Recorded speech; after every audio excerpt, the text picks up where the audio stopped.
Okay, so this is the new Eden Roc by Christian Dior. Let's see what it says. Let's talk about the new Christian Dior Eden Roc. So this year, Dior has been on a roll. This is, I think, their second release from the Collection Privée line. The first one was Tobacco, which I covered. You can check it out in my previous video.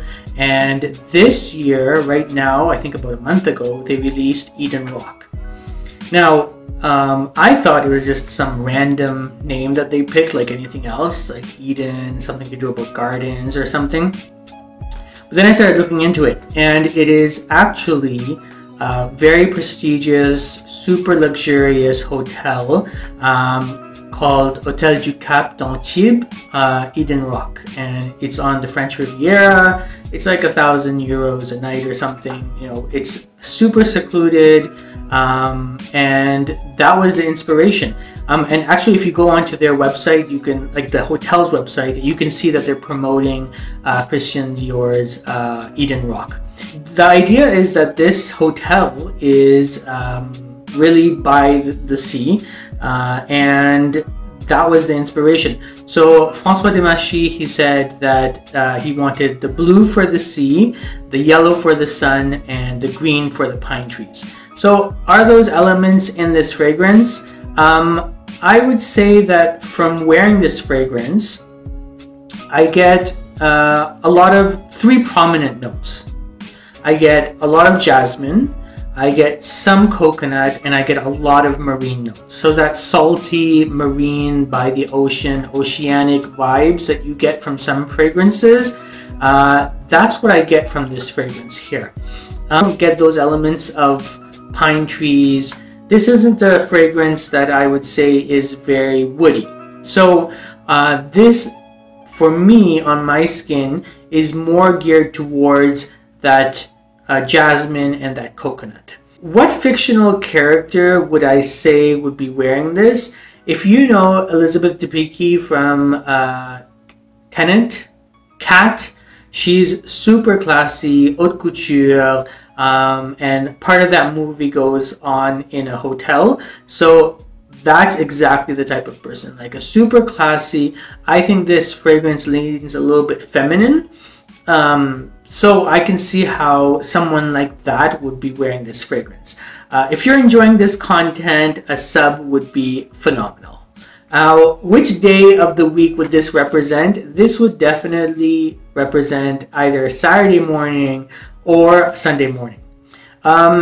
What you're paying for this fragrance, as it is a Dior, so it comes in your 125 ml and 250 ml, which will run you about 250, 350, depending on where you get it from. And as it is a Dior, it does actually have very good quality ingredients. So this, in terms of performance, I don't have any issues in terms of the performance, in terms of the longevity. People could smell me after I wore it. Yeah, even till now, you can still say that it's been like 6-7 hours. It's very, very like consistent. So I will also say this is a linear fragrance. It doesn't have like an extreme evolution that it goes from one end of the spectrum to the other. I would say that that jasmine and coconut on my skin is quite linear and quite consistent. I would say that it is quite unique on its own. However, it does share certain elements of other fragrances. This, in isolation, it is quite unique. But you do get elements of, for example, Maison Margiela's Beach Walk.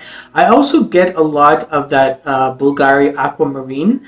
So because of those sea elements, because of those elements, the oceanic elements, I can see it in this fragrance here. Aqua Amara, Bulgari Aquamarine, all those fragrances, along with Beach Walk. It also has, for me, on my skin, when I sprayed it, I think it reminded me a lot of Chanel Eau Extrême, in the sense that that is a quite generic type of fragrance.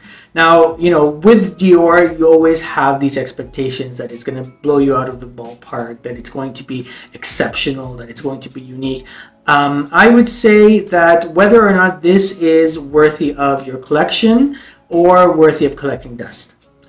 For my collection, it's very curated, and this is worthy of collecting dust. Unfortunately, I will not be purchasing this fragrance. This fragrance, although it is quite unique, and I can see how some people would gravitate towards this fragrance because of how fresh, and kudos to Dior for launching it right now within the spring season.